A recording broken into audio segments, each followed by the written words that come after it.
Welcome to Tabletop Thoughts. Today we're going to be painting a Cyclops skull. This model is from Dani, Amengual. I will have a link below where you can go and buy this if you would like. This was printed on my FDM printer. It's a Creality Ender 3 Pro. We're going to start with an ivory color. I usually only use cheap craft paint when I am painting Scattertrain. I also like to use cheap makeup brushes that you can get from the dollar store. What we are going to do is dry brush this ivory color onto this skull. Dry brushing is a technique where you load paint onto the brush and then you wipe most of it off onto a cloth or a napkin. I am using a paper plate for this.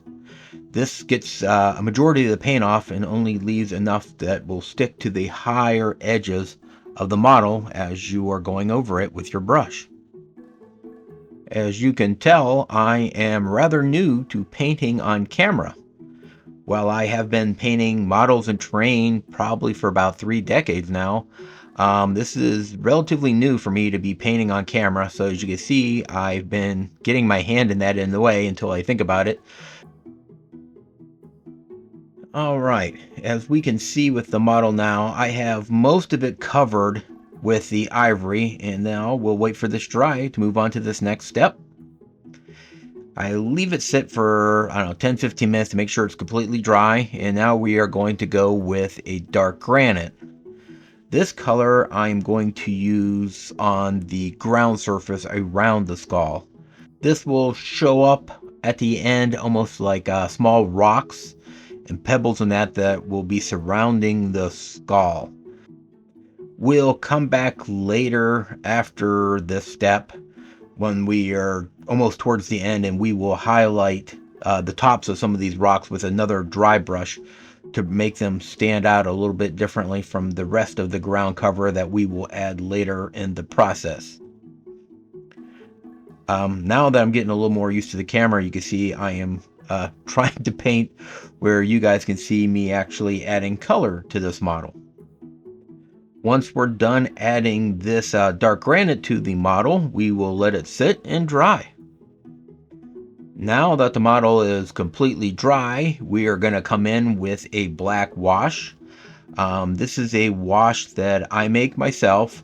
I believe I got the recipe online. I will put a link to where I got it in the description below. But all we do now is take a nice soft brush and I will go and add this over the entire model. What this will do is it will flow into all the cracks and the low-lying areas and darken them up. This is how we get the illusion of shadows on a model this small, is we actually just darken all the lower areas. Once we are done applying this to the entire model, again, we're going to have to let it sit and dry. I usually leave it overnight after adding a wash just to make sure that it is completely bone dry before I go on to the next steps.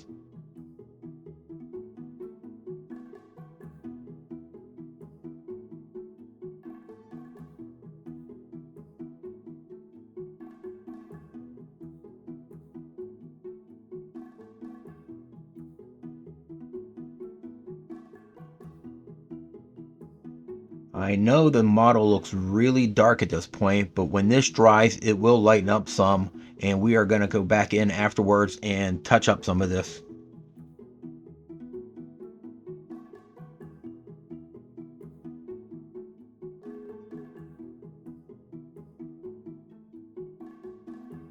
Now that the model is completely dry, we are going to come back in with that original ivory color, and we are going to apply another lighter dry brush on top of what we've already done. We're going to try to add a majority of the highlights to the highest points of the model, around the eye socket, the cheekbones, the horn, the places that we want to draw the attention to. We will add the more highlights there. That way it will draw your eye in, and that's what most people will be looking at. As you can see, I've changed over to a smaller makeup brush I got from the dollar store. This way I can get into the cracks where I want to be, but I can control more easily where I'm adding the paint. When I'm done with this highlighting, I will let the model dry for about 15 minutes before we move on to the next step, which is adding some color to the base of the model. I like using some of these acrylic inks. I'll add a couple of drops into my fidget popper, which is a great item to have if you are a miniature painter. I will take a small brush, just adding a little bit, just to add a hint of color around the base. This green color will either come across as like grass, so this could be set out in a field where there's some grass around it, or if it was in like a dungeon setting, that might come off as like mold and that growing around the base of this skull. When I'm done with this step, I will let the model sit overnight to make sure that this ink has completely dried before we move on to the next step. Now that the model is completely dried, I will come back in with a small brush and I'm going to use some more of that original ivory color because I'm trying to make the small tiny little pebbles on the outer edge kind of pop a little bit. So I am barely touching the tops of those with this brush just to get a hint of color on them, so it will appear that some small stones are poking out of the grass. With this model complete, I will take and spray a matte clear sealant on top of this to keep the paint from chipping off, and it will be ready for the table. Here is the finished model spinning around so you can see it on all sides. I think it looks pretty good for all the more effort it was. That concludes my painting video of the Cyclops skull. Thank you very much for watching, and as always, keep on gaming.